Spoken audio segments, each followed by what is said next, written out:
Dans Psaume 119, c'est-à-dire qu'il a donné ces exigences-là afin qu'on puisse les pratiquer. Donc quand Dieu donne les prophéties, les recommandations comme ça, et puis on sent qu'à chaque fois il nous redresse, il nous discipline, nous corrige.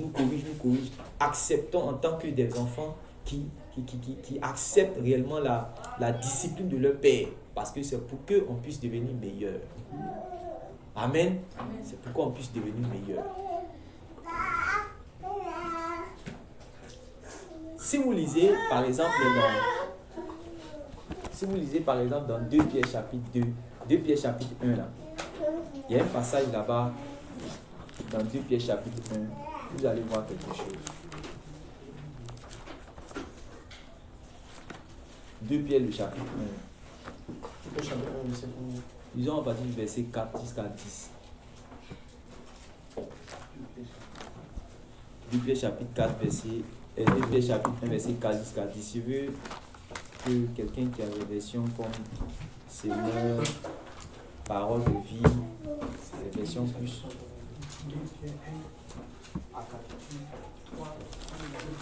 2 Pierre chapitre 1 verset 4 jusqu'à 10.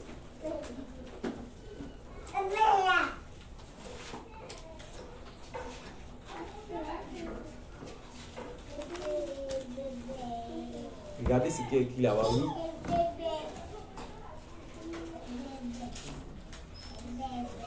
Verset 4.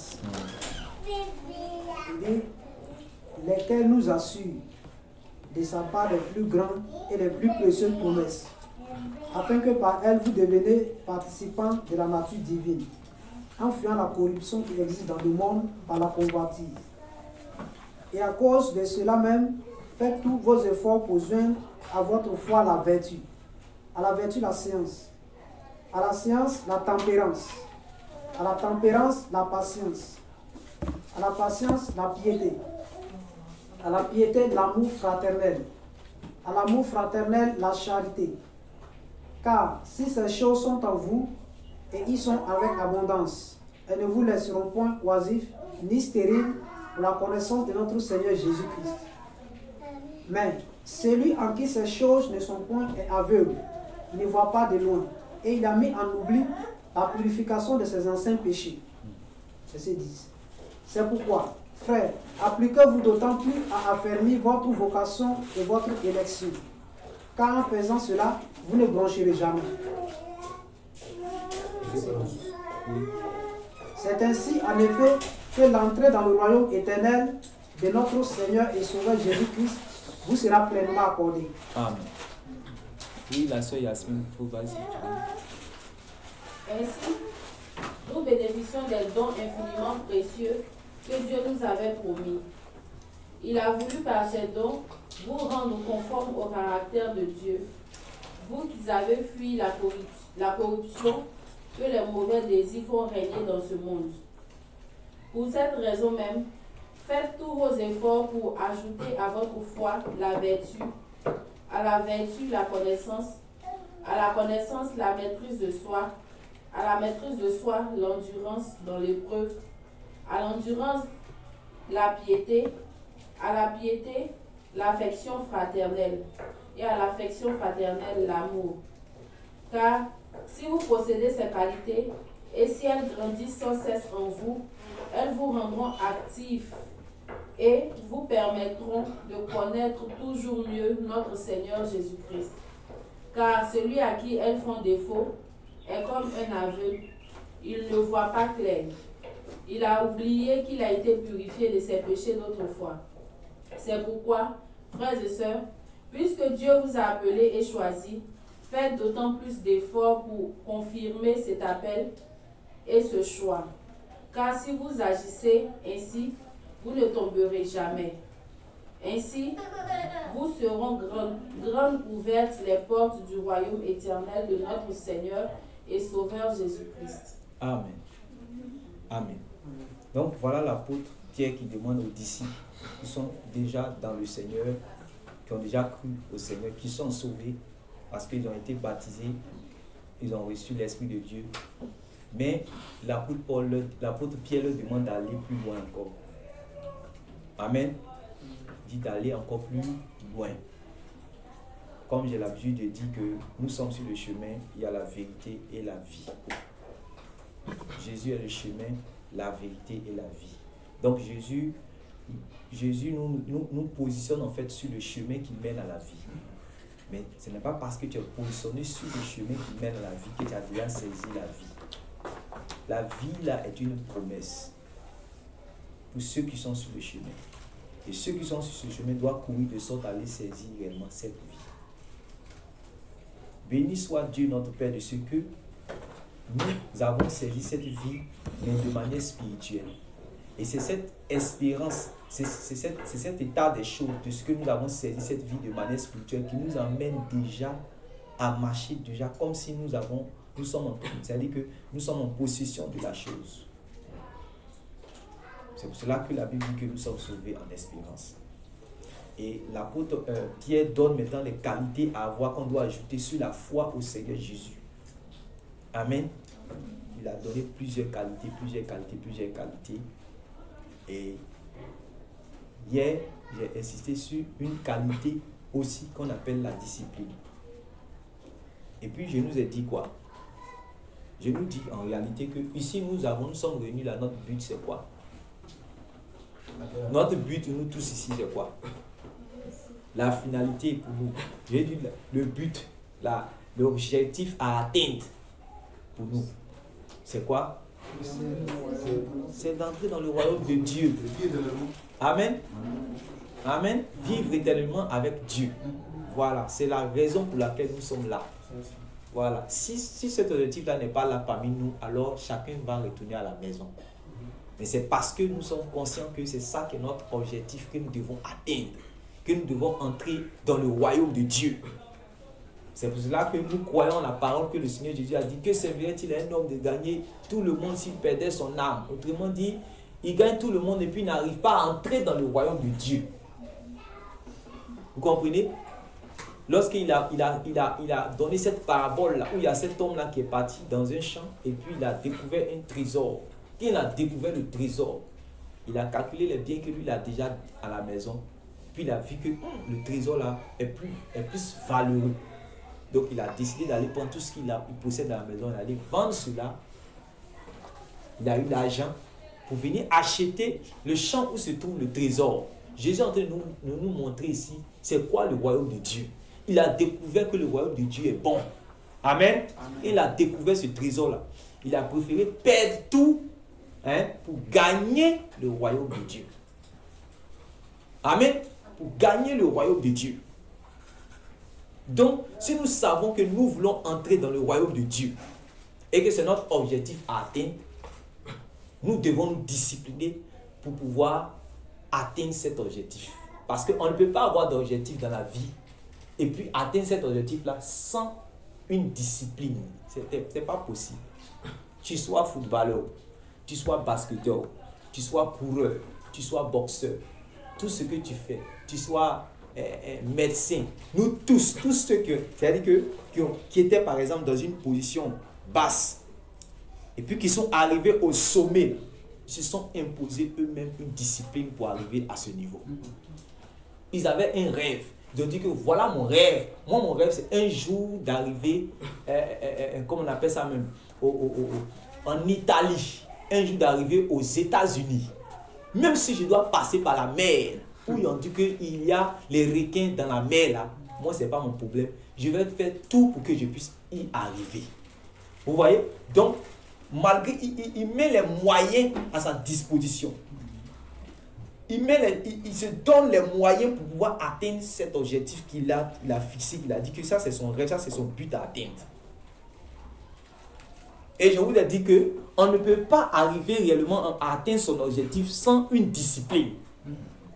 Donc, ceux qui sont footballeurs, ceux qui sont selon les domaines de leur vie, ceux qui sont basketteurs, ceux qui sont sportifs, ceux qui sont chanteurs, eux tous réellement, c'est avec une discipline. Regardez ceux qu'on dit qui sont présidents. On dit ceux qui sont présidents aujourd'hui dans les statistiques, ce n'est pas des gens qui dorment jusqu'à 9h, 10h.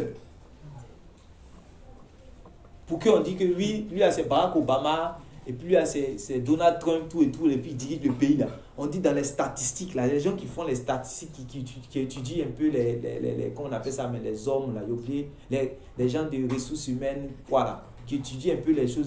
Ils disent qu'en réalité, pour être président comme ça, là, pour arriver à être président comme ça, quelqu'un qui ne peut pas dormir, c'est-à-dire qu'il n'a pas dans sa vie, là, quand on fait les statistiques, là, il n'a pas dormi c'est-à-dire que jusqu'à se réveiller à 10 heures, pas possible. Parce que lui, il avait dans sa tête là qu'il doit être président.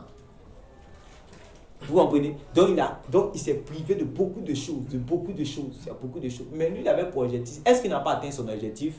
Voilà. Maintenant, toi et moi, là, nous disons que notre objectif là, amen, ce n'est pas de nous marier. Notre objectif là, ce n'est pas de voyager.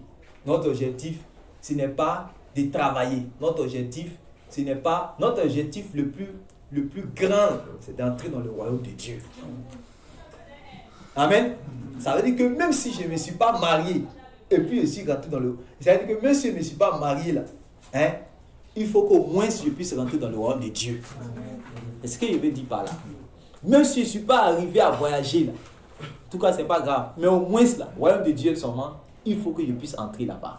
C'est ça, on dit que ça c'est ton rêve. Vous voyez, ça c'est ta vision.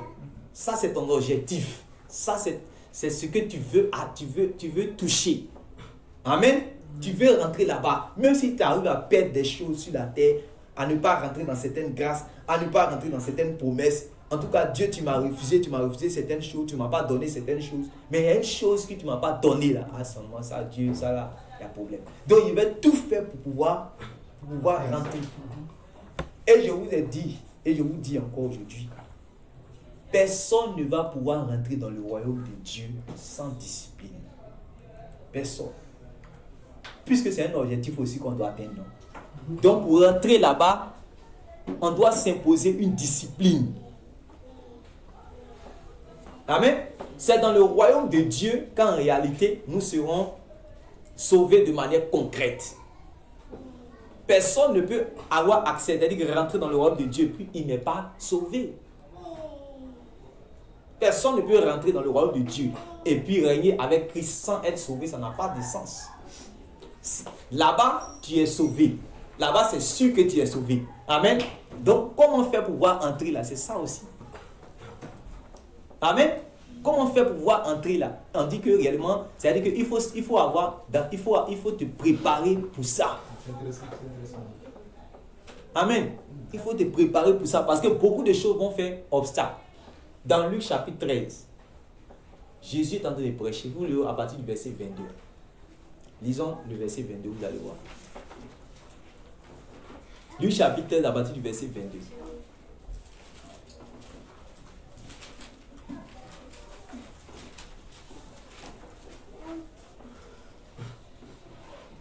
Luc 13, 22. Oui. Jésus traversait les villes et les villages. Jésus traversait les villes et les villages. Enseignant et faisant route vers Jérusalem. Oui. Quelqu'un lui dit. Écoutez ce qu'ils vont lui dire. Seigneur, n'a-t-il que peu de gens qui soient sauvés? Y a-t-il que peu de gens qui soient sauvés? Il a répondu. Quelqu'un a une autre version? Cette petite partie-là. Il dit quoi? Écoutez bien. Oui. Seigneur, n'y a-t-il qu'un petit nombre de gens qui seront sauvés? Il a mis ça en quoi? Qui seront sauvés. Y a-t-il qu'un petit nombre de gens qui seront sauvés? Ça, c'est la question qu'il est en train de... Parce qu'au moment où Jésus est en train de donner ses paraboles, ses enseignements, tout et tout, ils sont en train de voir beaucoup de personnes qui ne c'est-à-dire, Jésus est en train d'expliquer les choses, non? Mais d'autres sont en train de voir qu'ils sont pas, c'est difficile. Donc, il veut pas poser la question à qui de toi, mais en plus, c'est lui qui est l'auteur de la chose. Vous voyez, non? C'est lui qui est venu parler du royaume. Et puis, il voit que ces enseignements-là, c'est des enseignements qui sont comme, c'est un peu dur façon pour eux de mettre en pratique. Est-ce que réellement ils vont pouvoir rentrer? Donc, ça l'a poussé maintenant à lui poser la question. Seigneur, mais y a-t-il que peu de personnes qui seront sauvées, autrement dit qui vont pouvoir rentrer dans le royaume de Dieu? Vous comprenez cela? Voilà. Maintenant, Jésus va répondre par rapport à ça. Oui. Efforcez-vous d'entrer par la porte étroite. Efforcez-vous d'entrer par la porte étroite. Car je vous le dis. Car je vous le dis. Beaucoup chercheront à entrer. Beaucoup chercheront à entrer. Et ils ne pourront pas. Et ils ne pourront pas. Donc Jésus n'a pas contesté le fait qu'il y a un petit groupe de personnes qui seront sauvées. C'est comme si on dit que baccalauréat de l'année prochaine, on va prendre que 2%. On n'a pas recomposé, hein. On dit baccalauréat de l'année prochaine, ils vont prendre que 2%. Maintenant, quand ils ont dit qu'ils vont prendre 2% là, ça veut dire que l'épreuve sera quoi? Difficile. Voilà. Très difficile. Ça veut dire que l'épreuve sera difficile. Donc, étant donné qu'ils ont dit qu'ils vont prendre 2%, moi, je dois commencer réellement à étudier sérieusement. Je ne dois pas dire que je vais aller faire seulement, je vais aller payer COGES et puis j'allais m'inscrire juste pour aller faire terminal. Tu vas faire les terminales en 20, tu risques de faire 4 fois terminal là. Parce qu'on dit que c'est 2% ils vont prendre. Donc, il ne suffit pas seulement d'aller au cours pour aller au cours. Donc, la personne maintenant va commencer à s'imposer une discipline. Parce qu'il se dit que il doit gagner. Ils ont dit qu'ils vont prendre 2%. Jésus nous prévient d'avance que c'est un petit groupe de personnes qui seront sauvées. Est-ce que tous les chrétiens sont au courant de ça? Ils vont à l'église. Ils ont été baptisés. Hein? Ils écoutent un véritable pasteur. Ils sont dans une bonne assemblée. Mais est-ce qu'eux sont au courant que Jésus ne va pas prendre beaucoup de personnes? Voilà. Parce que lui-même, quand il prêchait, il y avait la foule qui était autour de lui. Il prêchait, il multipliait les pains, beaucoup de personnes. Il traversait même les villages. Les gens prenaient les pirogues pour passer. Il faisait grand tour pour aller le suivre. Quand il a vu beaucoup de personnes venir, en fait, eux ne comprennent pas la chose. Ils ont de le suivre. Et ils pensent que les gens, c'est pour venir faire un miracle, donner, multiplier les pains seulement, tout ça là. Si vous dites Jean 6, vous allez voir ça. Et à ce moment, Jésus va s'arrêter dans Luc chapitre 14. Et puis maintenant, il va dire que si quelqu'un veut me suivre, maintenant, qui porte sa croix et qui me suit, qui renonce à lui-même. Et si quelqu'un parmi vous veut véritablement me suivre, moi, il doit m'aimer plus que sa propre mère, son propre père, tous ceux qui sont autour de lui. Vous pensez que ça, c'est facile? Donc, il commence à établir des conditions pour pouvoir rentrer dans le royaume de Dieu. Est-ce que les chrétiens sont au courant de ça? Qu'il y a des conditions pour rentrer dans le royaume de Dieu. Est-ce que les chrétiens, tous les chrétiens ont accepté ça? Accepté les conditions pour pouvoir rentrer dans le royaume de Dieu? Ou bien le royaume de Dieu, on rentre sans condition? On est dans ces grâces. Voilà. Dans le royaume de Dieu, est-ce qu'on rentre sans condition? Avec condition. Il y a la condition qui est là. Il y a des conditions qui sont là. On te dit qu'en réalité, voilà ça. Maintenant, parce qu'en réalité, le chemin où il a dit faites tous vos efforts, ne pensons pas que ce sont les païens qui l'entendent parler. Non. Ceux qui sont déjà... Ceux qui se réclament de lui. Ceux qui se réclament de lui, là. C'est eux, c'est à eux qu'il est en train de dire que efforcez-vous d'entrer. Voilà. Depuis le temps de Jean-Baptiste, on a dit que le royaume des cieux est comment? Voilà. Et ce sont quoi? Hein? Ce sont les violents. Ce sont les violents qui s'en emparent. Ce sont des violents, des gens qui font des efforts, qui vont s'emparer. Donc ça veut dire que réellement, il y a une action à faire. Et ça, si on enlève ça de notre vie, de notre pensée, de notre manière de croire, c'est terminé pour nous. Nous allons rater le royaume de Dieu. J'ai envie aujourd'hui de vous parler de ce que les gens appellent le salut par les yeux, le salut par les yeux. Ils ne comprennent pas en réalité ce que ça veut dire. Parce que je vais vous dire que Jésus-Christ que nous prions, Jésus-Christ est venu avec les œuvres. Son enseignement qu'il donne là, la pratique de son enseignement c'est quoi? C'est les œuvres. Et c'est ça qui a te sauvé. Sans ça tu ne peux pas être sauvé. Sans la pratique de ses œuvres, tu ne peux pas entrer dans son royaume. Donc Jésus-Christ est venu avec les œuvres. C'est ce que Jacques, il s'est arrêté dans... Les gens disent donc oui, moi j'ai la foi.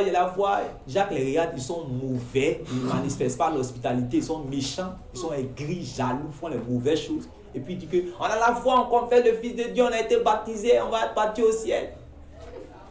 Jacques dit bon, ok, je vais vous définir la foi. La foi vraie de Jésus, là, je vais vous définir cela. Puis il a commencé à définir qu'il est arrivé sur le côté d'Abraham. Puis il a dit que Abraham, vous voyez ce qu'il a fait, c'est à cause de ce qu'il a fait qu'il a été justifié. Et puis il dit qu'il établit maintenant une vérité fondamentale dans l'église. N'oubliez pas que Jacques n'était pas n'importe quel apôtre, c'était une colonne dans l'église de Jérusalem. Donc, il était rempli du Saint-Esprit que la plupart de tous les prédicateurs qui sont là, qui sont en train de prêcher un autre message, que lui dit là. Jacques dit que vous voyez maintenant que ce n'est pas seulement la foi qui justifie l'homme. On n'est pas justifié seulement par la foi, mais par les actions, par les œuvres. Est-ce que tous les chrétiens ont accepté cette vérité de Jacques? Et puis il veut rentrer dans le royaume de Dieu. Prenez Jacques chapitre 2, verset 24. Jacques chapitre 2, verset 23 à 24. C'est le 3. Non, Jacques chapitre 2, verset 23 à 24. Et puis après on va lire le verset 26. Jacques 2, verset 23 à 24. Oui. Ainsi s'accomplit ce que dit l'Écriture.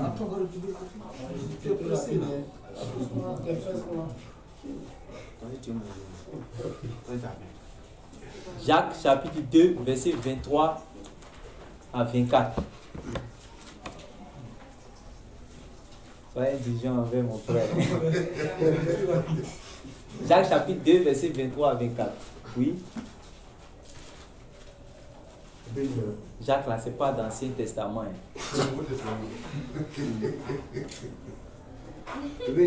Oui. Ainsi s'accomplit ce que dit l'Écriture. Ainsi s'accomplit ce que dit l'Écriture. Abraham crut à Dieu. Abraham crut à Dieu. Et cela lui fit imputer à justice. Et cela lui fit imputer à justice. Et il fut appelé ami de Dieu. Et il fut appelé ami de Dieu. Vous voyez que l'homme est justifié par les œuvres. Vous voyez, vous les chrétiens qui êtes à mon époque, de moi Jacques, vous qui m'écoutez là, vous voyez quoi? Que l'homme est justifié par les œuvres. Que l'homme est justifié par les œuvres. Et non pas par la foi seulement. Et non par la foi seulement. Par la foi seulement. Mais si vous vous limitez dans Romains chapitre 10, verset 9 à 11 là. Hein? Si tu confesses de ta bouche le Seigneur Jésus, crois de ton cœur, tu seras sauvé. Donc, on a comme imposé cette doctrine à notre génération. Elle nous fait croire que réellement, il suffit de confesser le Seigneur Jésus pour dire que ton salut est garanti.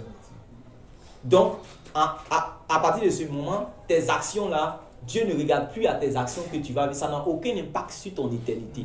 C'est faux, les apôtres, Jésus ni les apôtres n'ont jamais prêché ça. Même le même Paul qui a parlé dans Romains chapitre, comment il s'appelle dans Romains chapitre 10 là. Allez-y, lisez tous les Romains chapitres qui sont avant là. Romains chapitre 6 comme ça. Allez-y, lisez.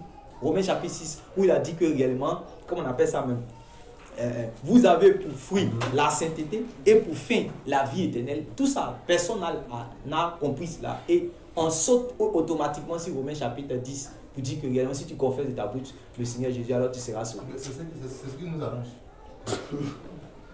Vous comprenez? Donc, ces passages viennent nous montrer qu'en réalité, on ne rentre pas dans le royaume de Dieu facilement. On ne rentre pas dans le royaume de Dieu facilement.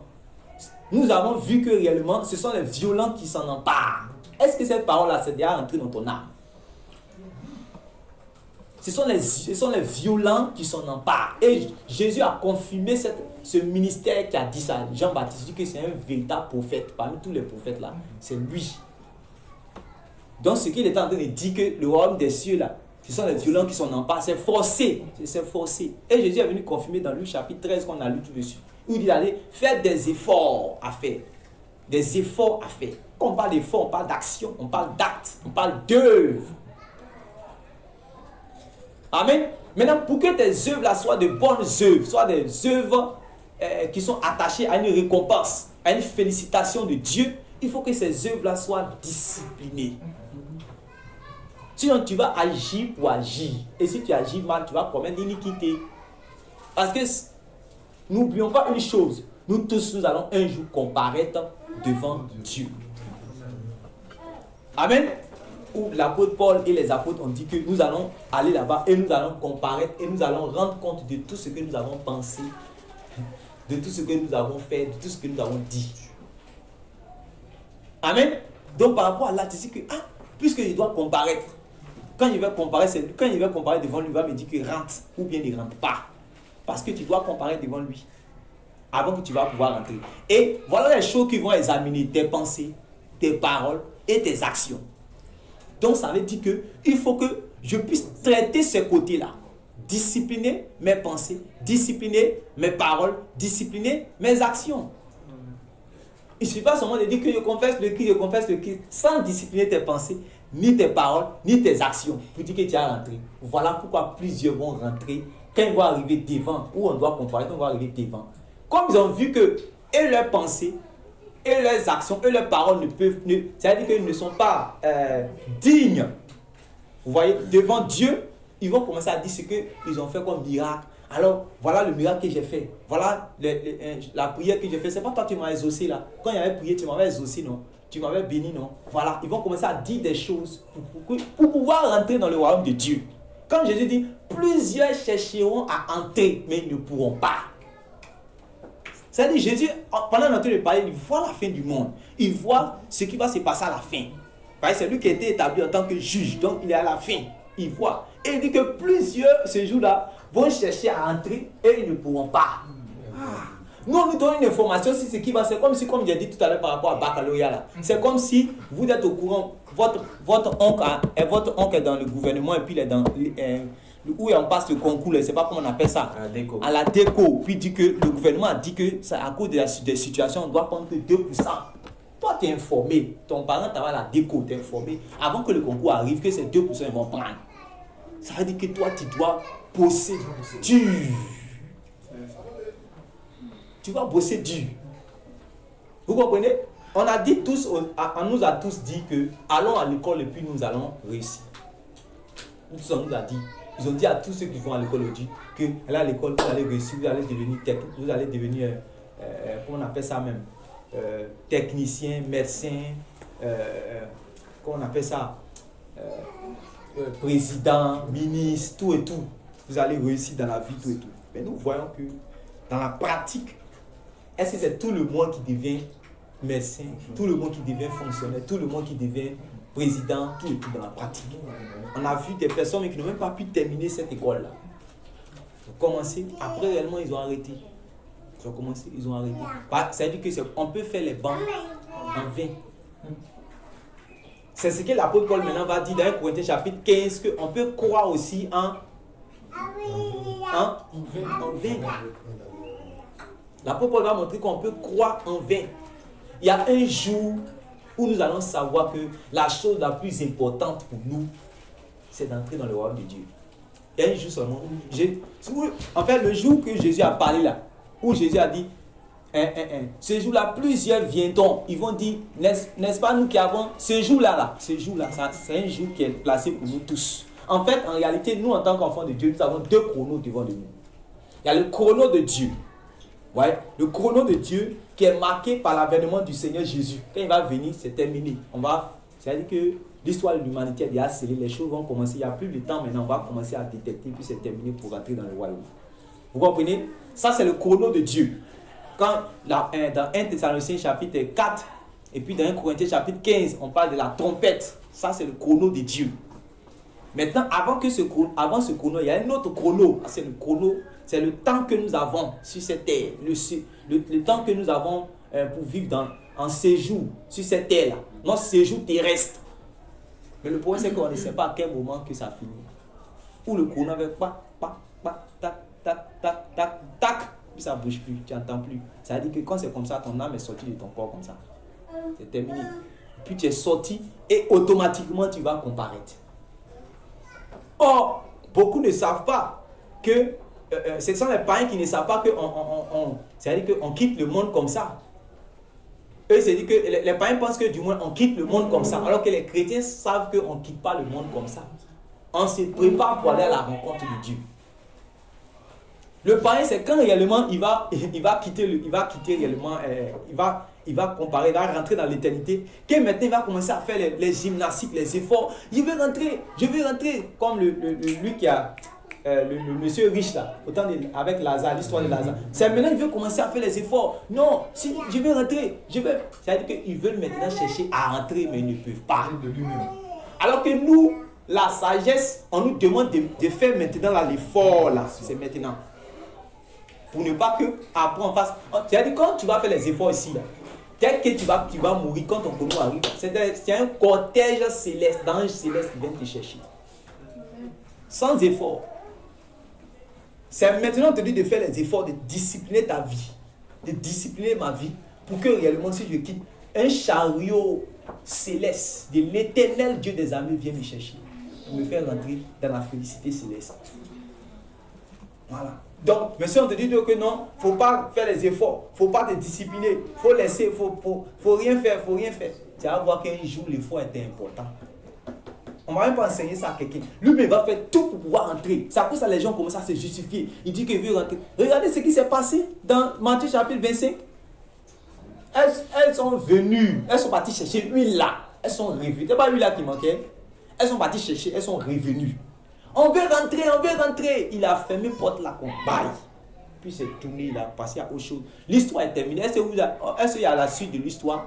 On a passé à une autre parabole en même temps. On parle d'une autre parabole. Pour ne pas que Jésus réellement ferme la porte et puis passe à une autre affaire, une autre parabole par rapport à moi, ma vie là. C'est maintenant que je dois commencer à être intelligent pour prendre l'huile avec moi. C'est maintenant. Et qui parle d'huile parle réellement de persévérance, d'endurance, de discipline par rapport à la parole de Dieu. Sinon, ce n'est pas quand réellement les choses seront terminées, quand le Seigneur Jésus maintenant va venir, les gens vont commencer à dire, Seigneur, laisse-moi rentrer, je suis de toi, je t'appartiens. En ce moment, lui connaît déjà ce qui lui appartient. Ceux qui ont déjà fait ce qu'il a demandé de faire, là, il les connaît déjà. C'est eux là qui vont venir chercher. Il a dit qu'ils ne seront pas beaucoup. Est-ce que toi, tu as fait des efforts pour être dedans? Est-ce que j'ai fait des efforts pour être dedans? C'est ça. Personne ne va rentrer dans le royaume de Dieu sans discipline. Est-ce que nous avons ça dans la tête? Amen. Dans les shalom, frères, shalom, sœurs, c'est des bonnes choses. Sois béni, shalom, sois béni. Venir en assemblée, c'est des bonnes choses. Appartenir à une assemblée, c'est une bonne chose. Être baptisé, c'est une bonne chose. Mais nous, il faut savoir qu'en réalité, ce n'est pas terminé. Voilà, ce n'est pas terminé. Beaucoup se sont laissés, ils ont dit que voilà, un véritable serviteur de Dieu qui prêche la vraie doctrine nous a baptisés. Alors c'est terminé. Donc, elles sont restées à la maison, ils sont restés à la maison, ils se sont dit qu'on n'a plus besoin d'autre chose maintenant. L'autre et puis, comment on appelle ça? L'autre et puis sa femme, et puis ses deux filles là. C'est quelle main qui les a fait sortir de Sodome et Gomorrhe? C'est pas n'importe quelle main. Des prédicateurs angéliques qui ont pris leurs mains, qui les ont fait sortir. Mais ce n'est pas parce que c'est eux qui ont pris leurs mains, qui les ont fait sortir, et puis ça a dit que c'est terminé. Les enfants d'Israël, là, comment ils sont sortis de l'Égypte? C'est par le bras puissant de Moïse. Hein? Amen. Dieu a utilisé Moïse plus Aaron, il les a utilisés puissamment, il les a fait sortir. Ce n'est pas les petits serviteurs de Dieu, les vrais serviteurs de Dieu. Mais dès qu'ils sont sortis, ils n'ont même pas fait quelques mois dans le désert, ils ont commencé à périr, étant frappés de Dieu lui-même. Amen. Donc nous devons réellement être disciplinés. Nous devons être disciplinés. Ici, la discipline dont je parle, parce que dans la Bible, il y a plusieurs disciplines. Il y a la discipline de Dieu par rapport à son peuple. Il y a la discipline que l'Église a. On a pris ce cas-là tout à l'heure par rapport, lorsque la sœur a fini de donner également de faire sa confession. On a montré que il y a la discipline que l'Église a, le fait d'écarter une personne qui vit mal, dans le but pour qu'il y ait un bon fonctionnement du corps de l'Église. On écarte une personne, c'était une discipline qui se faisait depuis l'Ancien Testament jusqu'au Nouveau Testament avec l'apôtre Paul dans 1 Corinthiens chapitre 5. Amen. Il y a la discipline de Dieu, souvent qui permet certaines choses dans la vie de ses enfants afin de pouvoir les former. Vous voyez, il permet certaines difficultés, certaines épreuves, tout et tout. Lui-même les châtie, tout et tout. Voilà, afin de pouvoir les discipliner. Ici, il ne parle pas de ces deux cas de discipline. Il parle d'une discipline personnelle que moi-même je m'impose. Amen. Regardons cette discipline dans 1 Corinthiens chapitre 9.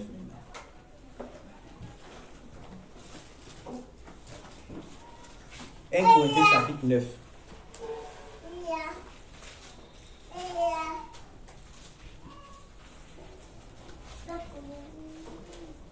1 Corinthiens chapitre 9. Disons le verset 24. Et puis on descend. 9, le verset 24.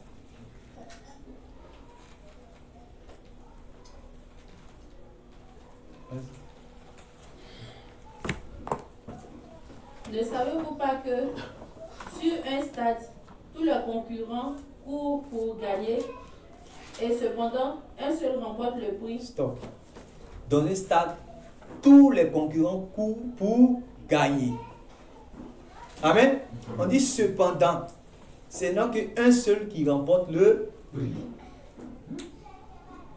Amen.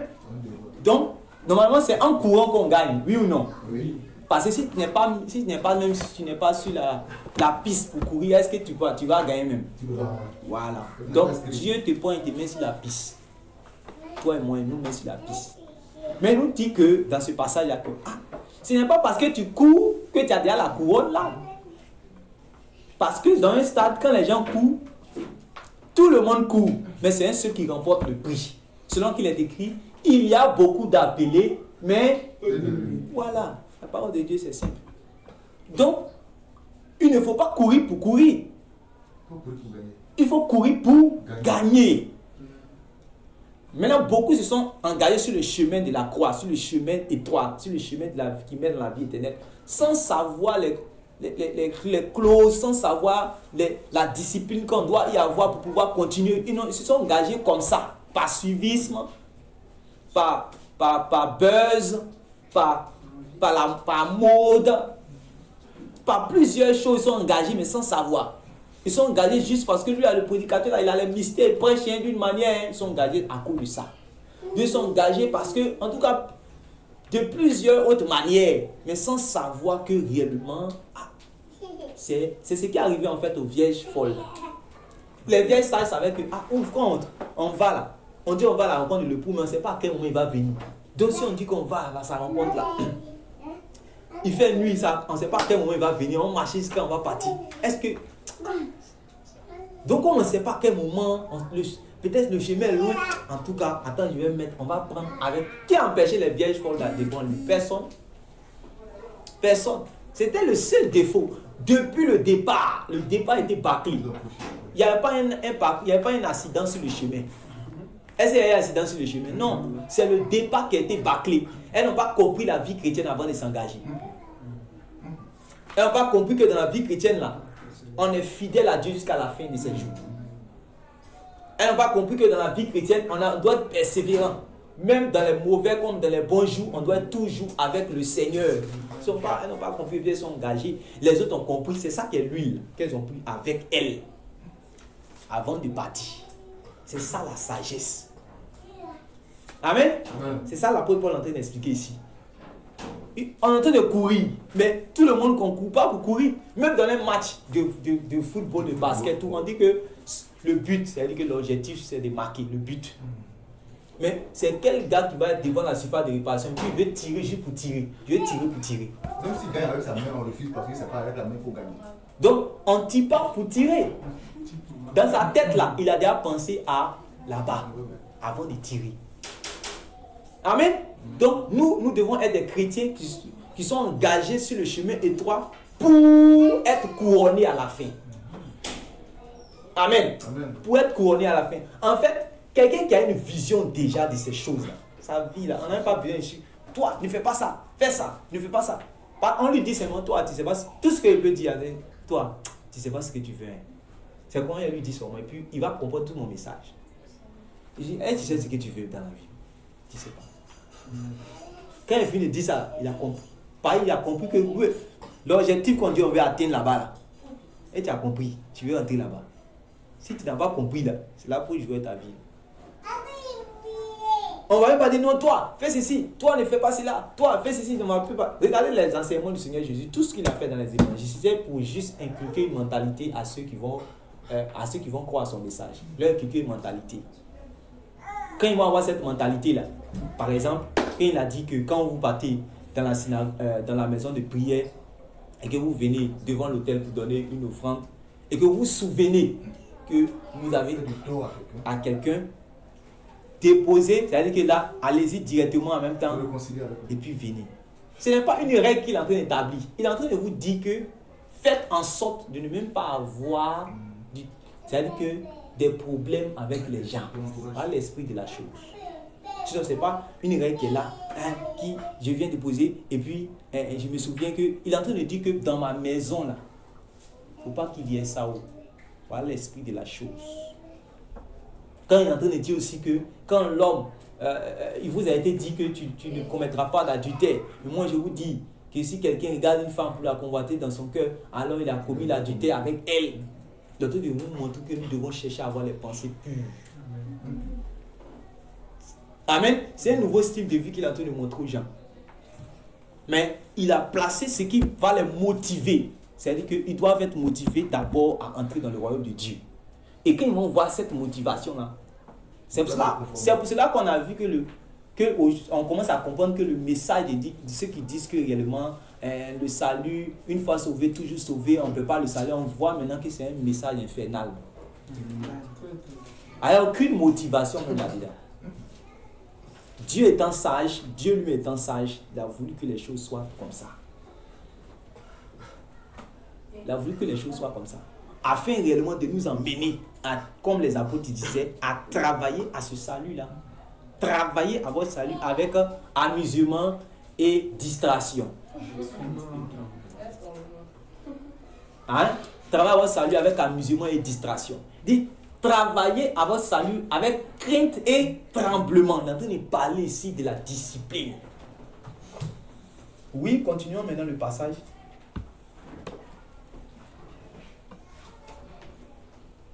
Courez comme lui, de manière à gagner. Voilà. Il dit, courez comme lui. Voilà. C'est-à-dire que lui qui remporte le prix, là, il dit, courir comme ce vainqueur qui remporte le prix. Il dit, de manière. S'il parle de la manière, on est en train de parler de la discipline.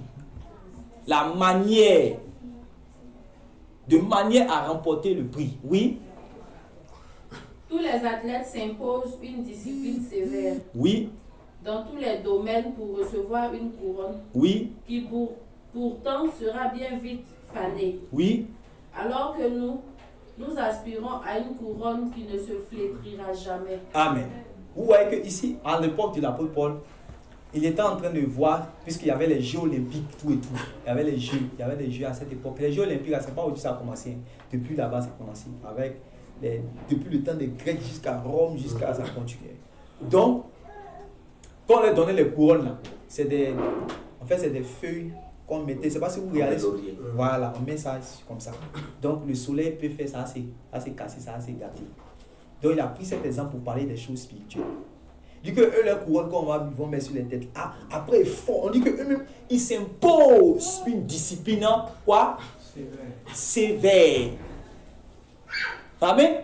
Ils s'imposent une discipline sévère, comme je vous l'ai dit. Aujourd'hui, là, nous tous ici, pour réussir dans mathématiques, pour réussir dans français, pour réussir dans mathématiques, là, on a fait ce qu'on appelle 2 capis. Tu as veillé de la nuit jusqu'au matin. Est-ce que pour avoir la solution des mathématiques, là, tu as dit, solution, en même temps, solution est venue. En même temps, c'est venu. Non, tu as commencé, tu as cherché, tu as calculé. Tu es là, tu réfléchis. Sueur coule sur toi. De la nuit jusqu'à quand la solution vient, puis tu as trouvé la solution. C'est pas comme ça. Pour que tu puisses avoir la solution de qu'on appelle ça même, de cette épreuve-là. Tu as veillé de la nuit jusqu'au matin.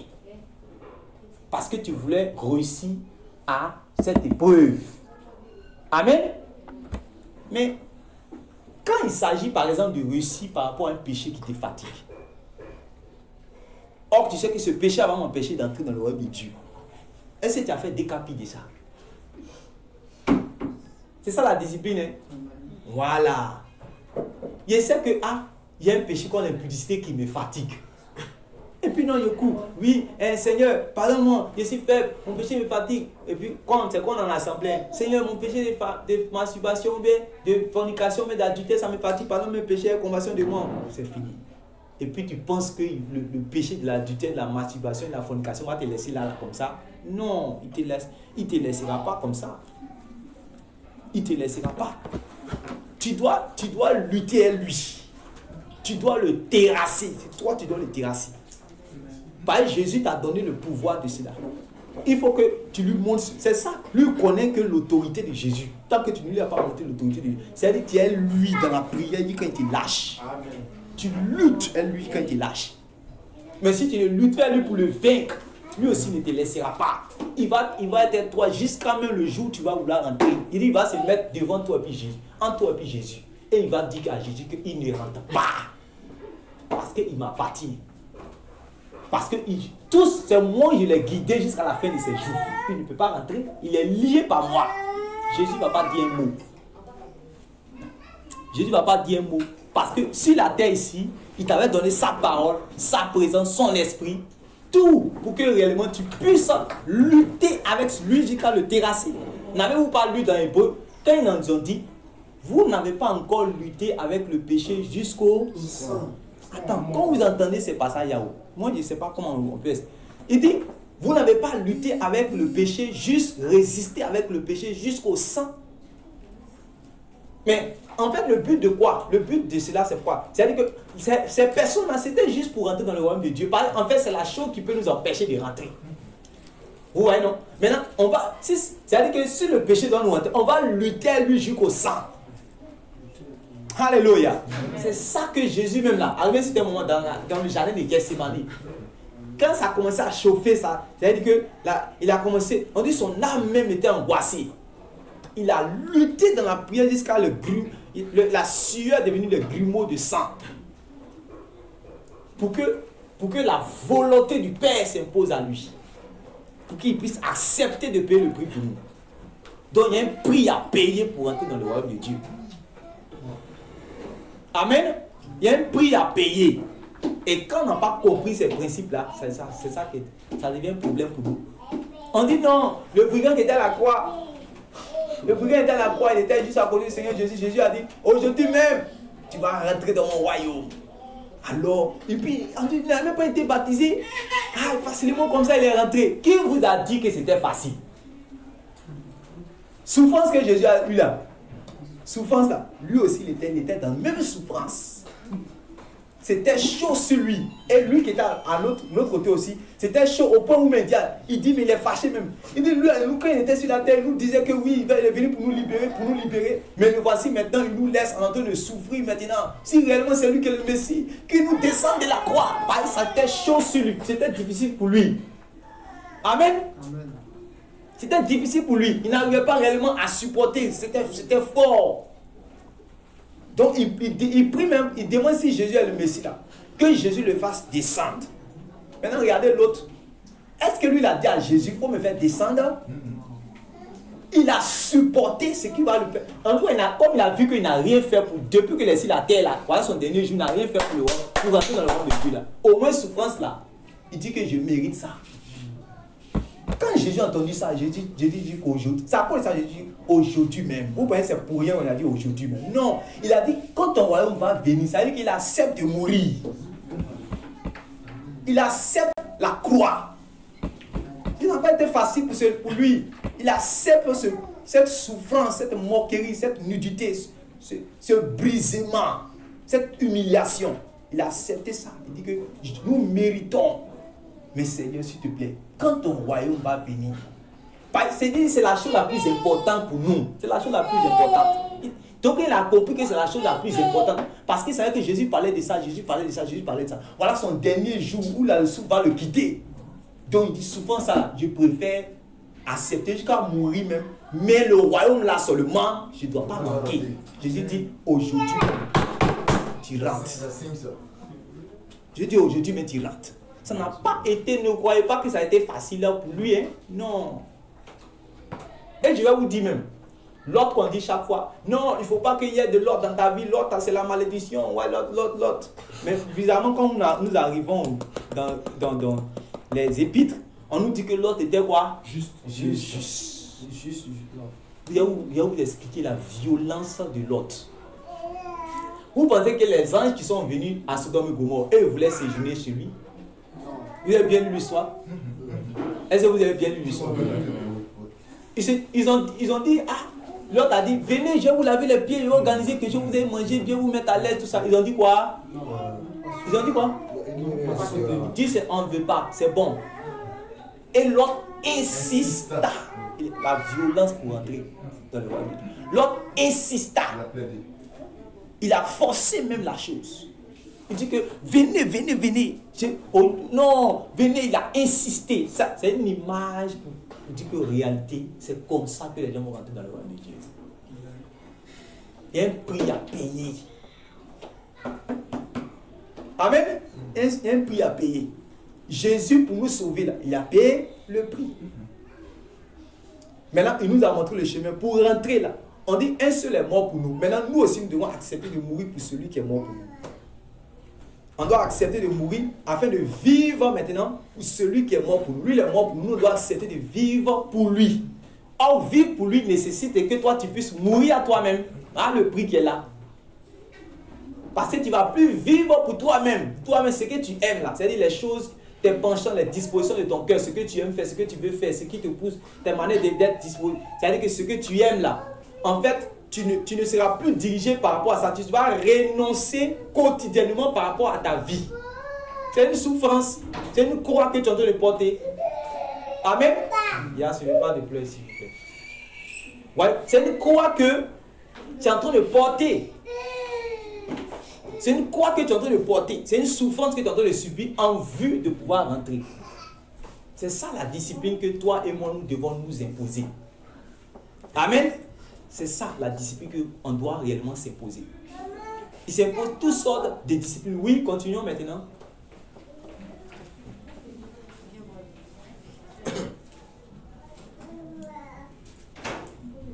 Il s'impose une discipline sévère. Oui. Continuons la lecture.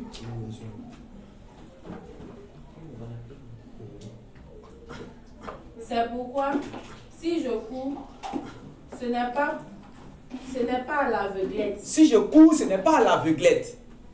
Et si je m'exerce à la boxe. Et si je m'exerce à la boxe. Ce n'est pas en donnant des coups en l'air. Ce n'est pas en donnant des coups en l'air. Je traite durement mon corps. Il dit, je traite durement mon corps. Je le maîtrise sévèrement. Je le maîtrise sévèrement. De peur qu'après avoir proclamé l'évangile aux autres, je ne me trouve moi-même disqualifié. Je me trouve moi-même Paul disqualifié. Paul avait la pleine conscience, la pleine connaissance de l'excellence de la grâce que Dieu a manifestée à son égard. Amen. Depuis le sein de sa mère, Dieu l'avait formé pour qu'il puisse non seulement avoir la révélation du Fils de Dieu et puis prêcher le Fils de Dieu aux nations. Ça, c'était l'appel de Dieu, l'excellence de la grâce. Au point où il y a une vision extraordinaire. Amen. Mais Paul dit quoi? Ce n'est pas parce que, oui, j'ai eu toutes ces visions, j'ai annoncé l'évangile, j'ai prêché les mystères de Dieu, j'ai tout révélé les mystères cachés de Dieu à toutes les nations, j'ai prêché, j'ai travaillé que tous les apôtres, Pierre même et Paul parlait de ça, j'ai travaillé que les apôtres qui m'ont précédé. Parce que même, et puis même si j'ai fait l'œuvre de Dieu, je suis allé, j'ai eu des visitations, mais je suis allé dans le 3e ciel. Et Paul dit que ça là, c'est vrai, c'est bon. Mais en réalité, lui là, il ne veut pas finir de faire toutes choses, avoir l'excellence de la grâce, avoir les visions, guérir les malades, chasser les démons, tout ça. Parce qu'il a entendu tous les messages de Jésus. Message de Matthieu chapitre 7, verset 21 là. Jésus lui a prêché ça par révélation. Où Jésus a dit que plusieurs vont venir et vont dire, n'est-ce pas nous qui avons chassé les démons en ton nom, n'est-ce pas nous qui avons guéri les malades. Jésus a enseigné ça à Paul par révélation. Dans Matthieu chapitre 25, la parabole prophétique des 10 vierges, où les vierges vont chercher à rentrer, puis ils ne vont pas pouvoir rentrer. Jésus a enseigné ça à Paul. Dans Luc chapitre 13, quand on a lu comme passage de base tout à l'heure, là, quand on a dit que plusieurs chercheront à rentrer, Jésus a dit que plusieurs chercheront à rentrer, puis ils ne pourront pas. Jésus a enseigné ça à Paul. Donc Paul est au courant qu'il ne doit pas se glorifier seulement de ce que Dieu est en train d'utiliser pour faire l'œuvre de Dieu. Vous comprenez? Voilà. Donc il dit que moi, mon corps, là, je vais traiter durement mon corps. Pour ne pas que mon corps m'empêche d'entrer. Par exemple, Jésus avait dit quoi? Si ta main est pour toi une occasion de chute, il faut faire quoi? Voilà. Tout ça, il était juste en train d'enseigner en fait une discipline à avoir pour pouvoir rentrer. On a dit que ça, c'est une occasion de chute. Ah, ma compagnie que j'ai, mon ami, mes amis là, eux, ils m'ont mis tout dans le péché. La discipline à avoir, c'est de couper coup. Il faut couper. Tu prends la machine et tu coupes cette relation. Et ce n'est pas Jésus de faire. Regardez, cette chirurgie. Il a dit, si ta main est pour toi une occasion de chute, moi, Jésus, je vais venir couper pour toi. Non. Voilà. C'est toi-même qui va te faire. Et puis ça te fait toi-même, ça te fait mal. Si ça ne te fait pas mal, c'est que ça te fait mal et tu le fais. Je dis que c'est ça qui va me sauver, ça qui va me permettre d'entrer. On a vu des sœurs ici réellement. Elles étaient dans le monde, elles étaient avec quelqu'un. Qu'elles ont cru au Seigneur Jésus là. Qui a dit que comme il était à lui dans le monde là, comme je suis venu dans le Seigneur Jésus, il doit continuer toujours à lui. Mais il va te mettre dans le péché, tu vas commettre la fornication. Donc son cœur, son amour qu'elle avait pour lui là, à cause du royaume de Dieu, elle abandonne. C'est ça. Elle dit que lui là, il va m'emmener dans le péché forcé. Parce qu'on va le voir, il va coucher avec moi. Il va me dire, on va aller boire. On va faire toujours lui encore dans le monde. C'est mon gars. Maintenant, dès que tu es venu au Christ, ça veut dire que forcer lui, il doit être en Christ aussi. Il est en Christ aussi. Qui a dit ça? Cherche à sauver toi-même ton âme d'abord. Acte chapitre 2, quand les gens ont été baptisés là, tous ceux qui sont, quand les gens ils ont écouté Pierre prêcher, vous allez voir qu'à partir du verset 40 là-bas, sauvez-vous de cette génération perverse. On dit c'est en les conjurant et en les exhortant de cette manière qu'on les a fait baptiser. Donc on a appris à couper avec tout ce qui n'est pas la gloire de Dieu. Ça veut dire que par exemple, je travaille dans un bar. Je sais que chaque fois là-bas, je vois la prostitution, la drogue, on fume, les choses, la nudité, tout ça. Je travaille là-bas, je viens de connaître le Christ. Là, je sais que le travail va me mener réellement, comme on appelle ça même, à pécher contre Dieu. Donc ce travail-là, ce n'est pas un travail digne. J'abandonne cela pour rentrer dans le royaume de Dieu. C'est ton prix que tu as payé comme ça. Et ça va continuer toujours. Il y a d'autres choses encore qui vont être là, que Jésus va te montrer que ça, c'est ça. Je ne sais pas si vous avez déjà lu il y a un passage où les gens sont venus, ils ont parlé au Seigneur Jésus par rapport au mariage. Et le Seigneur Jésus, il a pris cette soie, il a dit que non, en réalité, il y a des gens, pour pouvoir rentrer dans le royaume de Dieu, eux-mêmes, ils se sont fait quoi? Eunuques. C'est fort. Eux-mêmes, ils avaient pour but d'entrer dans le royaume de Dieu. Et donc, eux-mêmes, ils se sont fait eunuques. Est-ce que vous comprenez ce que ça veut dire? Ça veut dire ce que ça veut dire. Pour les hommes, là, ça veut dire ce que ça veut dire. À cette époque-là, là-bas, mais c'était fréquent. Le fait de se castrer, c'était fréquent. Lui-même, parce qu'il veut rentrer dans le royaume de Dieu, ça va me fatiguer, je me casse et je rentre. C'est fort, hein, ce qu'on vous entendez là, mais c'est ça. Donc, on ne rentre pas. Qui vous a dit qu'on rentre là-bas comme ça? Voilà les gens qui se sont fait eunuques eux-mêmes pour pouvoir rentrer. Et après ça, on dit qu'il y a d'autres, c'est les parents qui ont fait ça. Du coup, mon fils, moi, je sacrifie mon fils. Comme dans l'Ancien Testament, on sacrifie son enfant à l'Éternel. Lui, je le sacrifie à l'Éternel. Je vais le faire eunuque. Lui, je vais le donner en holocauste à l'Éternel. Donc, je vais le faire eunuque. Que ce soit ma fille, elle ne va pas se marier. C'est écrit dans 1 Corinthiens chapitre 7, vous pouvez lire cela. Où l'apôtre Paul dit que celui qui a reçu le Seigneur dans son état où il n'est qu'à rester dans tel état. C'est-à-dire eux-mêmes, ils étaient avancés. Vous comprenez? Donc, tout ça, c'était pourquoi? C'était pour rentrer dans le royaume de Dieu. Il dit que d'autres, leurs parents les ont fait eunuques. D'autres, eux-mêmes, se sont fait eunuques. Amen. Eux-mêmes, ils se sont fait eunuques. Et puis, il a dit le but, la cause. Pour qu'ils puissent rentrer. Il dit à cause du royaume de Dieu. C'est magnifique. Donc, il vient en train de nous faire comprendre que réellement, on ne rentre pas comme ça dans le royaume de Dieu au hasard. La grâce, ce n'est pas la magie. Comme on a l'habitude de croire, la grâce, c'est la magie. Ce n'est pas ça. Ce n'est pas ça. La grâce, c'est-à-dire que tu ne connaissais pas le chemin, on t'a montré le chemin. On t'a montré comment on fait pour entrer. Puis maintenant, on te montre maintenant les moyens.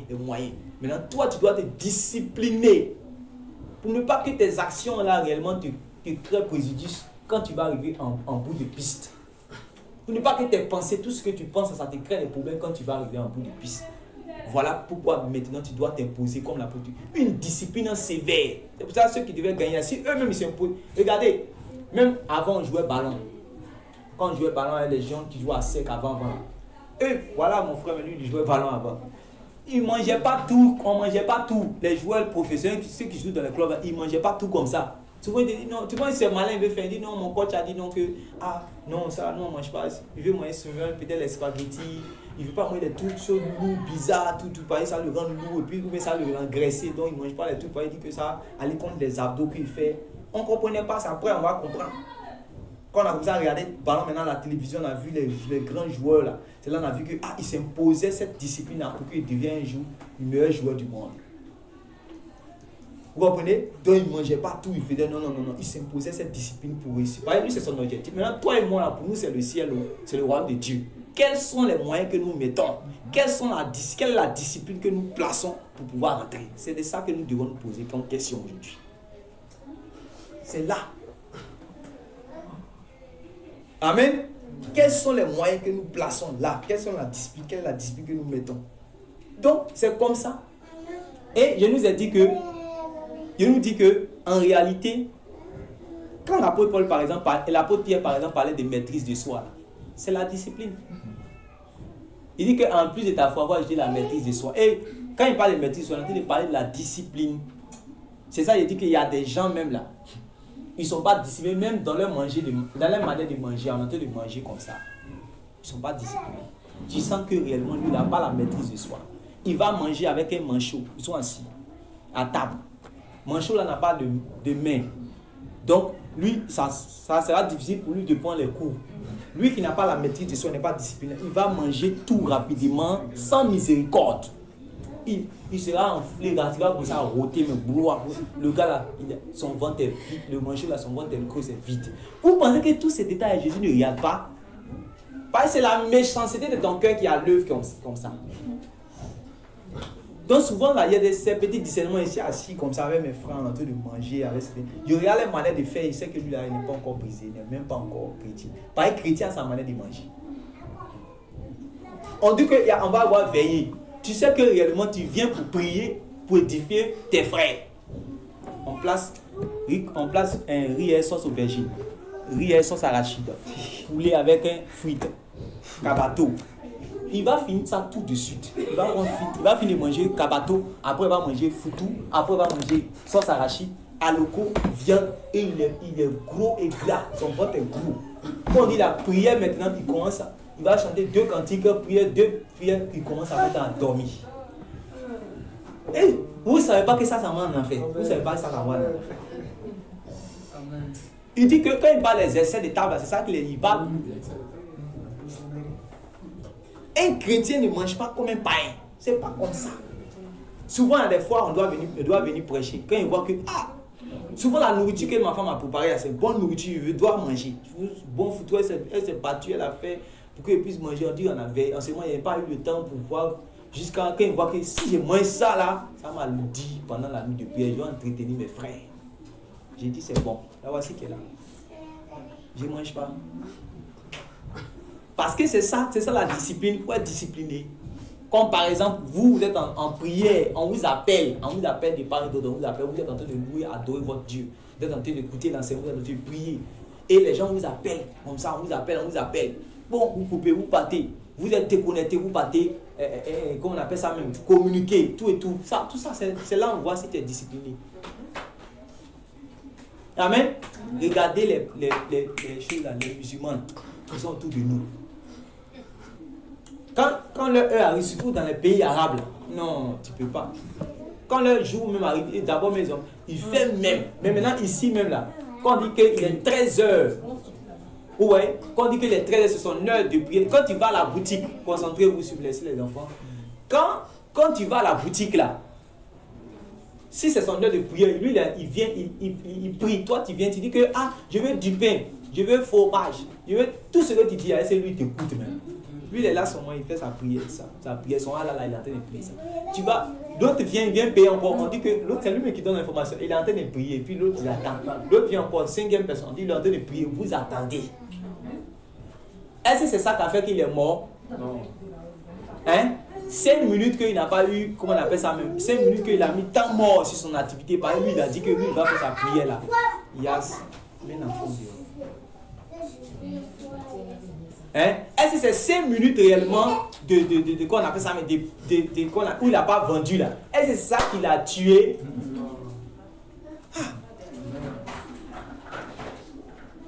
Parce que lui, ce qu'il dit que c'est son Dieu là, il respecte ça. Vous voyez? Il a le zèle dans ça. Au point où il a décidé réellement de dire que non, ça réellement, vous allez attendre ici.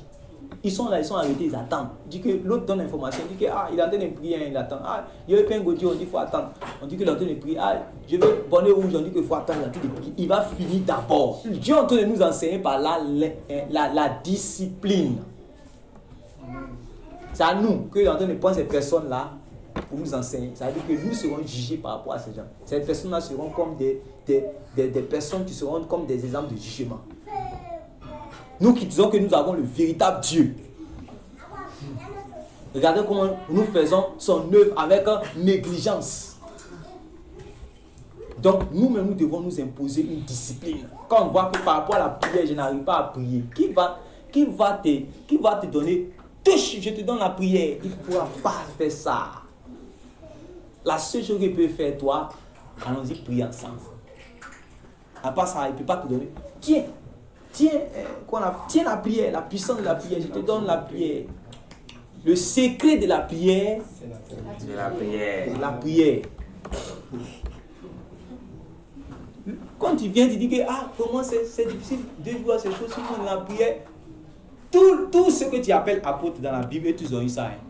Tout ce que les prophètes, Élie, quand Jacques a dit qu'il était de la même nature que nous, ça veut dire qu'il est même difficulté. Même le Seigneur Jésus-Christ. Mais quand ça commence là, il dit que non, on ne peut pas se laisser. Vous voyez? Donc il y a des moments où c'est difficile pour nous tous. Mais on se dit que si je ne fais pas ça, il va mourir. Oh. Si je ne prie pas, il va mourir. Donc ma respiration là, c'est comme si tu arrêtes de respirer, tu vas mourir. C'est pas ça? La prière là pour ta vie spirituelle, il ne faut pas arrêter. Donc si tu vois que ça ne va pas là, ou bien le fait de la communion fraternelle, parce que ça c'est une persévérance. La communion fraternelle, 2 jours là, j'ai pas envie, 2 jours là, je ne sais pas, mais je ne me sens pas à l'assemblée, je n'ai pas envie de voir mes frères, je ne me sens pas dans la chose, je n'ai pas envie de partir. Si tu ne vas pas là, tu vas mourir. Tu vas mourir. Parce que ça fait partie, selon la sagesse de Dieu, ce qui peut te maintenir toujours dans la foi aussi. Mais moi, quel que soit, moi ici, là, j'ai besoin de vous. J'ai besoin des personnes qui sont aînées par rapport à moi. J'ai besoin des personnes qui ont la même vision. Comme ça, quand il y a de quoi, on peut me dire que là, tu es en train de faire mal. Hein. Parce que ce sont les aînés qui me disent que là, ce que tu fais, c'est pas bien. Donc, on a besoin d'être dans la communion, on a besoin des frères. Toi, tu ne peux pas dire que non, toi, tu es tellement fort pour vivre ta foi, toi seul. Les églises des cœurs, nous sommes nous-mêmes le corps d'église, on est l'église, on n'a pas besoin d'une assemblée. Donc il préfère rester là-bas, tant qu'il a son Facebook, et puis c'est au YouTube, pour aller prendre, piocher des prédications partout pour s'édifier lui-même là-bas, puis il reste là-bas. Demandez-leur eux-mêmes véritablement, va en profondeur à eux, ils vont te dire qu'ils ne prient pas. Va en profondeur. Moi, j'ai eu beaucoup de choses en privé, des réponses, des gars qui ont des problèmes comme ça. Souvent, dans les péchés, ils ont des problèmes de péchés sexuels bizarres, des masturbations. Ils vont confesser à qui? Ils se sont dit qu'ils sont les chefs sur les réseaux sociaux. Ils vont confesser à qui? Ils vont parler, ils vont venir, ils vont se mettre avec qui pour prier. C'est ça. Alors que quand Dieu t'a fait grâce d'une assemblée, tu peux te mettre avec eux. C'est pour cela quand c'est difficile, on dit non, sinon on voulait se décourager. On dit qu'on regarde le comportement des frères. La soeur s'est mal comportée. Donc moi, je suis découragé, les frères se mal comportent. Moi, ça a fait le livre de Dieu, c'est bon. Je ne vais plus prêcher, je m'en vais. Est-ce que le livre de Dieu va continuer? Et puis moi-même, si je suis là comme ça, je dis mon verset, ça va m'arranger spirituellement. Donc je vais perdre forcément. Je vais perdre forcément. Vous comprenez? Donc on doit se discipliner. C'est-à-dire quand il voit que je suis fatigué, mais même si je peux prendre l'eau, je vais prendre glace, il va aller acheter glace, je vais prendre glace au frigo, il va mettre ça dans le seau, puis il met l'eau de pied, il met les pieds dedans pour que ça me réveille un peu là. Je vais faire ça, c'est mieux, il faut faire cela. Si c'est ce que tu peux faire pour que tu puisses prier, il faut faire. Il faut faire.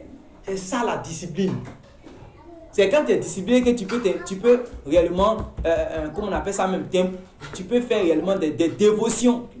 Dis que, même si en assemblée, on n'a pas dit que, on fait forcément, on fait les jeûnes 3 fois par jour. Moi, pour que je puisse bien mener ma vie en Christ là, je vais prendre 2 jours de jeûne dans la semaine.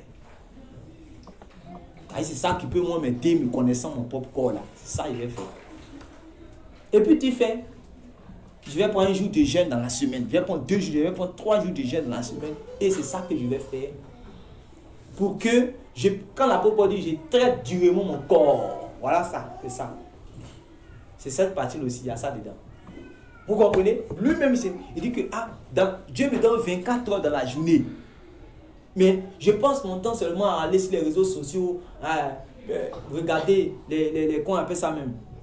Les trucs, mais souvent qui sont futiles, qui sont vaniteux. Ça ne m'apporte même pas des choses sur le plan spirituel. Je suis là, je regarde seulement les moqueries, je m'assois avec les moqueurs sur les réseaux sociaux de manière virtuelle. Et puis, je ris, pendant au moins 5 heures de temps. Vous comprenez? 5 heures de temps, je suis là. Je ne suis pas discipliné sur les réseaux sociaux. Je ne suis pas discipliné sur les réseaux sociaux. Je regarde tout. Tout ce qu'on me balance, je regarde tout. Et je nous dis, là-bas, là, si vous n'êtes pas discipliné, vous allez facilement tomber dans la pornographie. Parce que, en réalité, le diable, lui, ses ambitions sont affichées. Il a des ambitions de destruction, selon Jean chapitre 10, verset 10. Jean chapitre 10, verset 9 à 10, où on dit que le diable est venu pour détruire, et qu'on appelle ça, le diable, il vient pour détruire. Donc, ce sont des ambitions de destruction. Il n'y a pas bonne chose là-dedans. Donc, quand le diable s'est dessin sur les réseaux sociaux, ce n'est pas pour s'amuser les enfants de Dieu, ni tous les hommes même. Donc, si c'est pour bombarder les gens, les images obscènes, pornographiques, romantiques, tout ce qui est bizarre, ça va venir. Mais si toi, tu n'es pas discipliné là, tu vas tomber facilement, mon ami.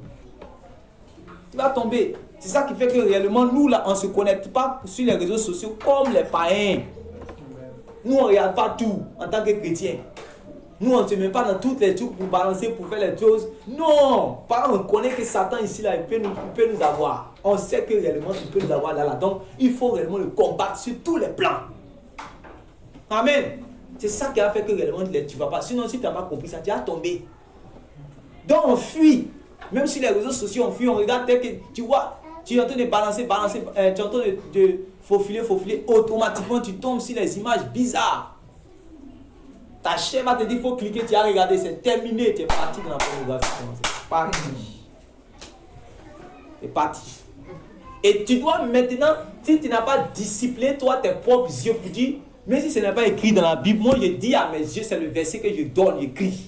Ça, c'est mon verset. Je crie pour moi-même, je crie que toi, les yeux d'Esmer, tu ne regarderas plus la pornographie. Et tu as déjà dit ça à tes yeux. C'est normal que la pornographie va te fatiguer. Parce que tu n'as pas dit à tes yeux que toi, tu n'as pas le...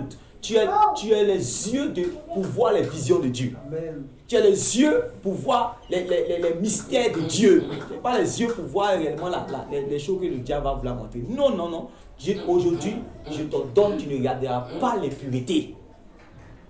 Et ce que les David, les Job là ont dit, quand David est quitté dans l'affaire de Beersheba, il a dit lui-même, ses yeux là, c'est terminé. Je ne vais même pas regarder les choses. Ce n'est pas parce qu'on est des robots ou on est déjà fort, on est fort. Personne n'est fort aussi. Tout le monde se discipline parce qu'il sait qu'il n'est pas fort. On compte sur le Seigneur puis on se discipline. On ne dit pas que je compte sur le Seigneur seulement sans se discipliner. Le Seigneur va dire que tu comptes pas sur moi. Que si tu comptes véritablement sur moi, alors discipline-toi. Parce que quand je serai sur les réseaux sociaux puis je vais balancer, je vais voir la pornographie, est-ce que la main du Seigneur va quitter au ciel pour mettre dans mes yeux? Non. Il ne va jamais faire ça. Il ne va pas mettre sa main directement. Tu ne regardes pas. Mon fils, tu ne peux pas voir ça. Non. Jésus n'est pas comme ça. Qui nous a dit cette affaire? Qui nous a dit la vie chrétienne, c'est comme ça? C'est toi, mettre ta propre main, tu vas pour mettre tes yeux pour cacher. C'est toi, mettre ton propre doigt, tu vas pour défiler, pour fuir la chose. Ce n'est pas Jésus qui va venir faire ça à ta place. Quelqu'un qui est comme ça, là, c'est ça, on dit quelqu'un qui se discipline. On voit que dans les péchés bizarres, il ne va pas tomber dedans. Il a discipliné pour parler, pour t'aimer. Il a discipliné sa langue. Il a discipliné sa langue. Voilà pourquoi dans toutes les conversations, réellement, il ne sait même pas là-dedans. Il garde sa langue en bride. Amen. Il a discipliné sa langue. Parce qu'il sait que réellement, il utilise sa langue pour prêcher, pour annoncer l'évangile, pour évangéliser, pour prier, pour intercéder, pour annoncer des prophéties. Donc il ne met pas sa bouche dans n'importe quoi. Ses yeux, il ne prend pas ses yeux réellement pour visionner tout ce qu'il voit. Il doit visionner tout. Dès qu'il voit une chose, il visionne, il visionne, il visionne. Vous voyez? C'est ça. Il ne va pas regarder, il va venir s'asseoir devant la télévision, il va regarder tout ce qui est devant la télévision, il va regarder. Non, ce n'est pas comme ça. Un chrétien n'est pas comme les autres. Un chrétien n'est pas comme les autres. Disciplinons notre corps. Amen. Disciplinons notre pensée. Disciplinons nos paroles. Disciplinons-nous dans nos actions. C'est en cela que réellement l'entrée, comme l'apôtre Pierre l'a dit, l'entrée dans le royaume, les portes là, du royaume là, nous serons grandement ouvertes. C'est en cela où nous allons pouvoir entrer. Mais si nous ne faisons pas de discipline sur nous-mêmes, ça veut dire qu'on sera empêché et on va avoir des problèmes. Vous comprenez? Donc disciplinons-nous souvent aussi réellement pour pouvoir supporter nos frères. Quand c'est difficile par rapport à la communion fraternelle, il faut maintenir la communion fraternelle.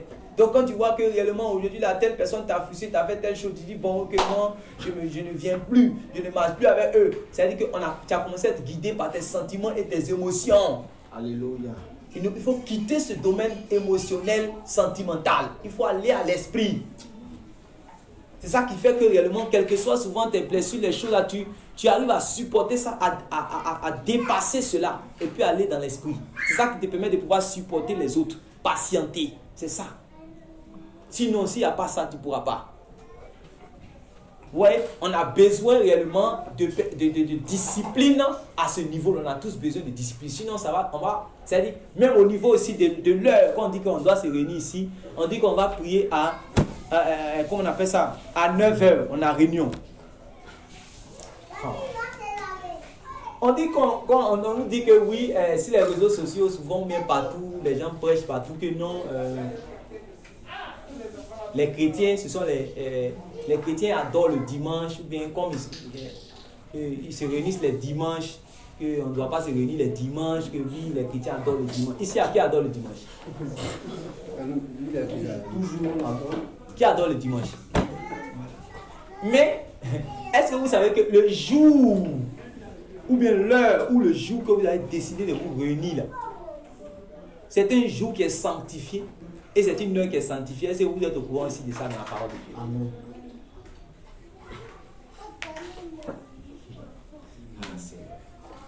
Ça devient un jour qui est sanctifié, puisque Dieu me délègue ses anges depuis le ciel là-bas pour venir interagir.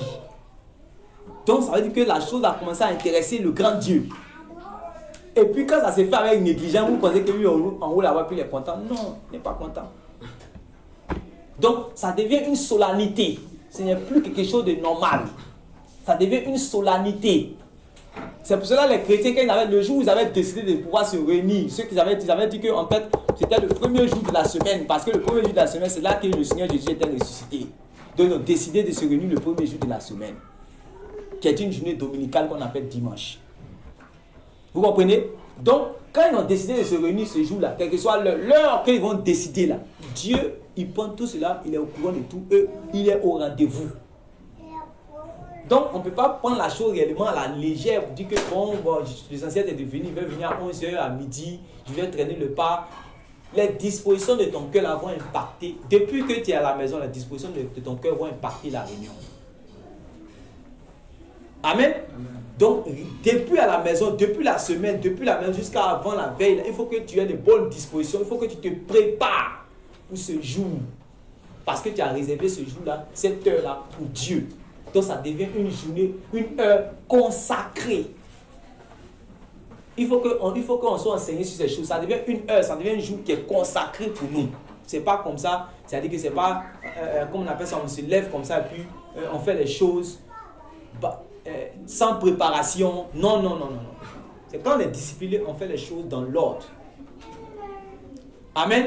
Je me prépare dans la réunion là quand on vient, même dans les cantiques on donne là, c'est pas des choses qu'on va venir comme ça et puis on va inventer puis ça va venir. C'est pas ça qu'on dit. Cantique spirituel ne veut pas dire cantique inventé. Amen. Cantique spirituel, c'est un cantique qui est conforme à l'esprit. Or, ce qui est conforme à l'esprit, c'est conforme à la parole de Dieu. C'est-à-dire que tu es en train de chanter la parole de Dieu. Amen. Voilà. Donc, il faut réellement te préparer par rapport à cela.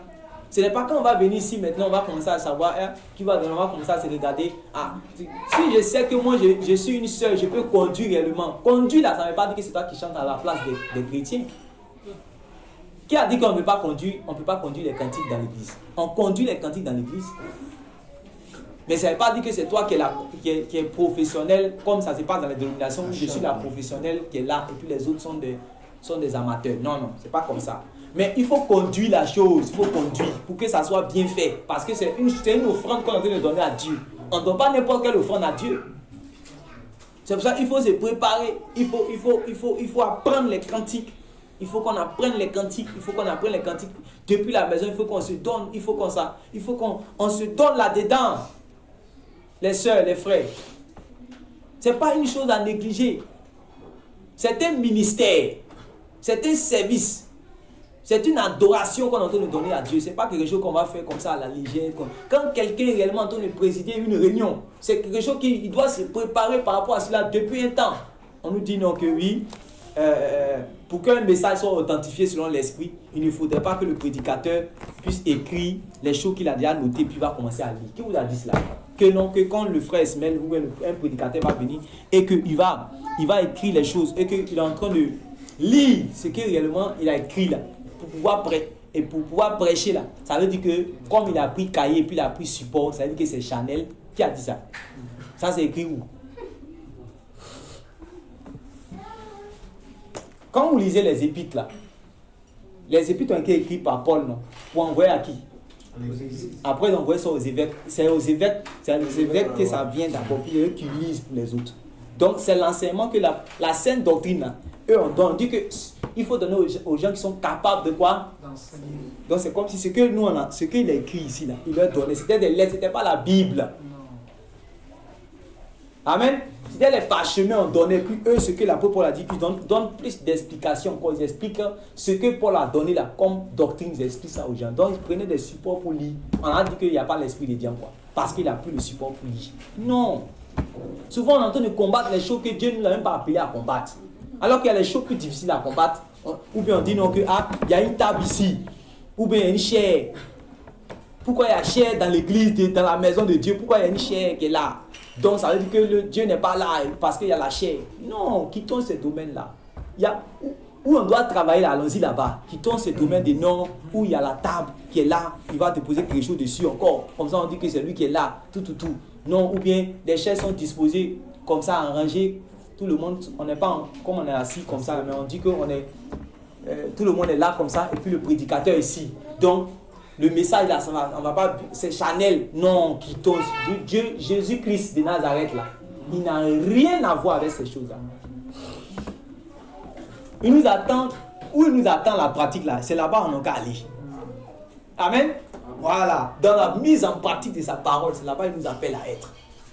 Donc, le domaine, donc il faudrait qu'en réalité, on apprenne à se discipliner dans tout ce qu'on fait. Que ce soit celui qui va présider la réunion, dans l'intercession, dans tout, dans l'évangélisation. Tu ne dois pas faire cela par rapport à l'homme, par rapport à quelqu'un. Certes, tu dois être loyal envers le serviteur de Dieu, mais tu le fais pour avoir une récompense de Dieu, dans le royaume de Dieu, pas pour un homme. Donc, tu dois le faire avec beaucoup d'abnégation. C'est ça, quand tu es discipliné.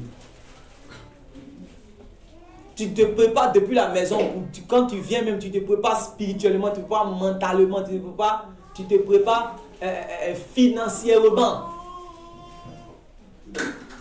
y a un passage qui est en train de m'échapper. Quand ça vient dans mon esprit, si c'est pas si c'est à la fin de la réunion, mais après, ça, quand ça vient, c'est-à-dire que ce matin même que ça m'est venu à l'esprit par rapport au jour.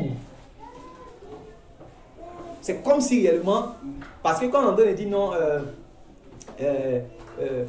on doit considérer le fait qu'on s'est réunis aujourd'hui, c'est comme si c'est une journée qui est consacrée à Dieu. On a dit qu'aujourd'hui, on va se priver de tout ce qu'on fait et réellement, on va adorer réellement le Seigneur. Vous comprenez? On va se priver de tout ce qu'on fait, puis réellement, on va se donner, se livrer totalement au Seigneur. On va, tout ce qui est activité, et puis se concentrer sur le Seigneur. Donc, tout ce qu'on fait, ce n'est pas avec négligence, où on donne les offrandes comme ça, où on fait du bien à un frère comme ça. Non, tout doit être pour la gloire de Dieu. Tout est regardé, tout est visionné, tout est noté. Tout. Notre Dieu, là, qu'on appelle l'Éternel des armées, là, c'est pas dit que dans l'armée, ce n'est pas forcément la guerre. N'entendez pas seulement guerre. L'Éternel des armées. Quand vous regardez les défilés, quand il y a indépendance là, des pays, là, en Chine, vous voyez ce qui se passe. Démonstration. Démonstration de quoi? L'ordre. C'est ça. Dans l'armée, quand il y a l'Éternel des armées, c'est ça, l'ordre. Un coin où il n'y a pas l'ordre, Dieu ne va pas là-bas. Parce que Dieu lui-même, il est un Dieu. Voilà. N'est pas où il y a le désordre et il y a l'anarchie, il n'aime pas là-bas. C'est où la chose est ordonnée. Il aime ce qui est ordonné. Parce que quand vous regardez même quand on regarde depuis le ciel là-bas, quand vous lisez Éphésiens chapitre 3, Éphésiens chapitre 6, on parle de domination, on parle de principauté, on parle de dignité, de trône, tout ça là. Si vous voyez ça du côté du diable, ça veut dire que ça, le côté de Dieu là-bas c'est quitté. Voilà. Les choses sont bien organisées, bien ordonnées. Les choses ne se font pas comme ça. Non. Donc il faudrait que dans tout ce que...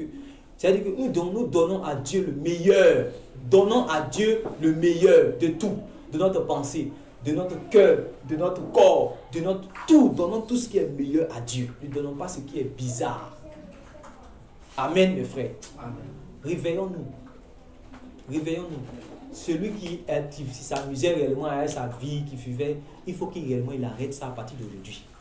À cause de Dieu et pour l'avancement de l'œuvre de Dieu, il faut qu'il réellement il puisse, et puis pour lui-même son salut, il faut qu'il réellement puisse laisser ces choses-là, ranger sa vie. Voilà. C'est en cela que nous allons réellement avancer. Quand les gens réellement vont venir ici, ils seront impactés par notre vie. La vie de Christ en nous, et réellement ils seront changés. Amen. Il y a beaucoup, certainement, de défauts parmi nous, mais si nous essayons quand même, c'est-à-dire que le peu que Dieu nous demande de faire, nous essayons de faire, Dieu va nous aider. Mais si nous mettons ça, nous faisons comme nous voulons, ça sera vraiment difficile. Donc une chose à ne pas oublier, je termine par là, la discipline. Dans tous les aspects. Pour notre vie spirituelle, disciplinons-nous. C'est la discipline qui fait que réellement, quand on est en train de prêcher, tu ne dors pas. Vous comprenez? La discipline. C'est la discipline qui fait que quand tu arrives à la maison, tu es fatigué, tu es obligé vraiment de prier. Parce que le diable veut voler notre temps. On va prendre le temps, on va penser à nous-mêmes, 24 heures sur 24, 7 jours sur 7. Tous les mois, on pense à nous. Quand vous voyez, on dit quand l'Antichrist va venir, il va vouloir changer les temps et les lois. Mais celui-ci agit déjà parce qu'il a tout fait pour que les gens courent seulement, ils passent tout le temps à penser à eux-mêmes. Alors que Dieu lui accorde le temps, il n'a même pas un temps de reconnaissance pour Dieu. Donc que le diable ne nous vole pas notre temps, consacrons le temps que Dieu nous donne à Dieu. Amen. Que ce ne soit pas seulement pendant les réunions ici, même s'il y a une solennité, la réunion est très importante. Amen. Pour Dieu et pour notre communion avec Dieu. Mais il faudrait que cette discipline-là, nous puissions la cultiver à la maison, partout où nous sommes. Amen. Voilà. Que le Seigneur vous bénisse. Amen.